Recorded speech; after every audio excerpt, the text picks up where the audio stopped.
other colleagues with rural farming constituencies to discuss how to support farmers. Neil Parish MP speaking up for his Devon constituency from the back benches.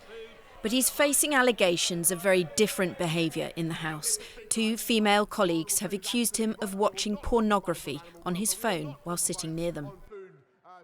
Since the women's claims emerged, some in Westminster but few outside knew who the MP was.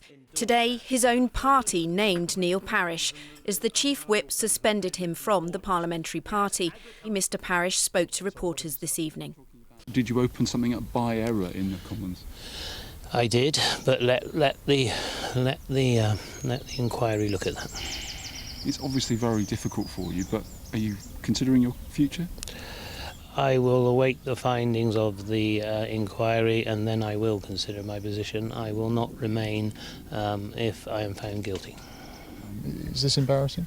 Of course it's embarrassing, and it's embarrassing for my wife and family, and so that's my main concern at the moment. I have a very supportive wife, and I thank her for that. Yeah. Many MPs had been calling for a robust response from the Chief Whip, including Neil Parish himself, asked about the pornography in Parliament allegations 2 days ago. I think if you've got sort of 650 members of Parliament in what is, a very sort of very intense area, I mean, you are going to get people that step over the line. I mean, is it, I don't think there's necessarily a huge culture here, but I think it does have to be dealt with and dealt with seriously. And I think, that's what the whips will do in our whip's office. A former farmer, Neil Parish has represented the seat of Tiverton and Honiton in Devon since 2010. When I say to the Prime Minister, food is a public good. The MP now faces 2 investigations, one by Parliament's Independent Complaints and Grievance Scheme for allegations of harassment and sexual misconduct, and potentially another by the Standards Commissioner into whether he's violated the MP's Code of Conduct. A Conservative minister who's spoken out about being sexually harassed by other male colleagues in the past said if anyone is found to have crossed the line, they should be punished. What we have to do is set the standard. If we can get this right in Parliament, where people quite rightly should feel safe to work in what is an unusual work environment, there's no doubt about it, and it needs to become absolutely abundantly clear, as most men would know, that it's never okay to behave inappropriately in the workplace or anywhere else. Labour says Neil Parish should have been named sooner. The Conservatives have obviously known for days who this MP was. Now, having known, they should have done something about it. They should have acted swifter, because it looks awfully like a cover-up. Unfortunately, they have form on this. From the Owen Paterson scandal to failing to act against their convicted paedophile MP, Imran Ahmed Khan, the MP until yesterday for Wakefield. This is a government that's rotting from the head down, and I really feel Britain deserves better than this. At the last election, he held his Devon seat with a comfortable majority. Are these allegations going to result in a humiliating fall from grace? Tiverton's Conservative MP Neil Parish made this statement a short while ago about his suspension by whips investigating allegations that an MP watched porn in the Commons. Did you open something up by error in the Commons? I did, but let the inquiry look at that. It's obviously very difficult for you, but are you considering your future? I will await the findings of the inquiry and then I will consider my position. I will not remain if I am found guilty. Is this embarrassing? Of course it's embarrassing, and it's embarrassing for my wife and family, and so that's my main concern at the moment. So he says he opened something by error. Our Home Affairs correspondent Andy Davis is in his Devon constituency for us. Andy, what's the reaction?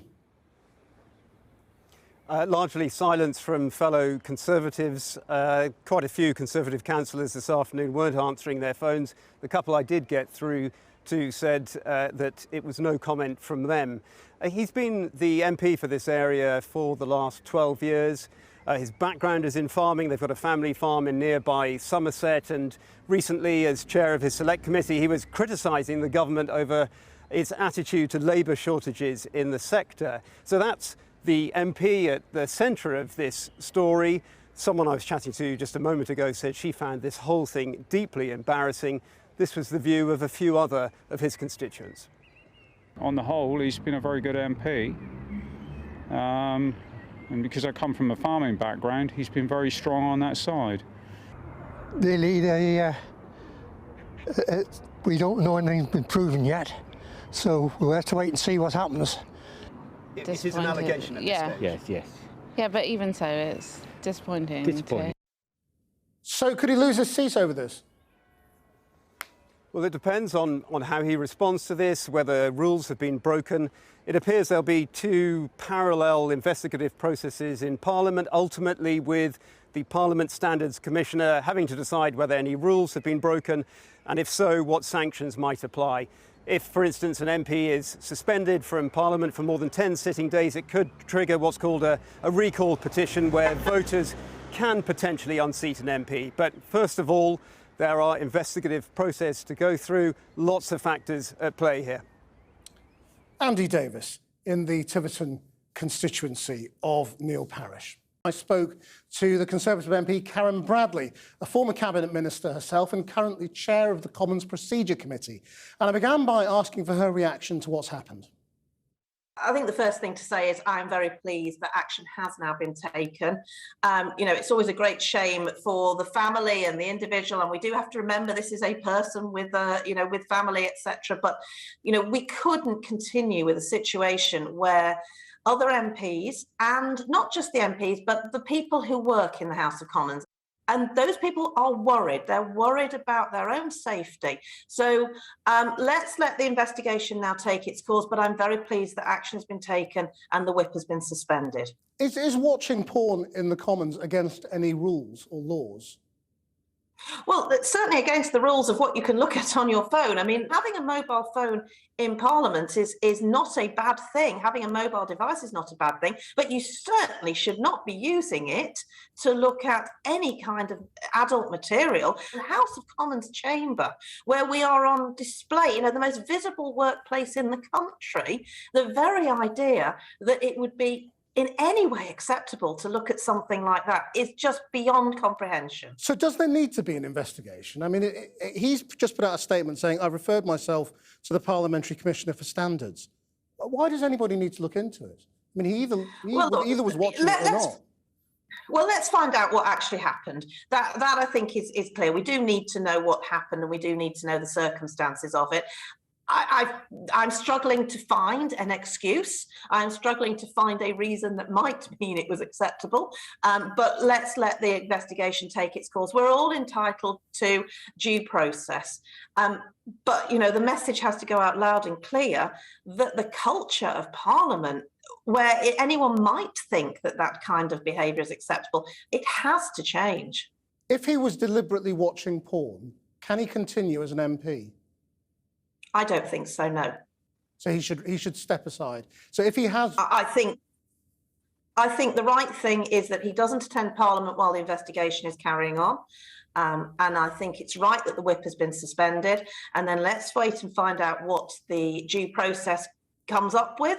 But in my view, somebody behaving like that isn't fit. If it is true, and if the allegation is proven to be true, then I don't think my constituents would think that was somebody who was fit to be a member of Parliament. It is a privilege to be a member of Parliament. We are honoured. He's also said, I will continue to perform my duties as MP for Tiverton and Honiton.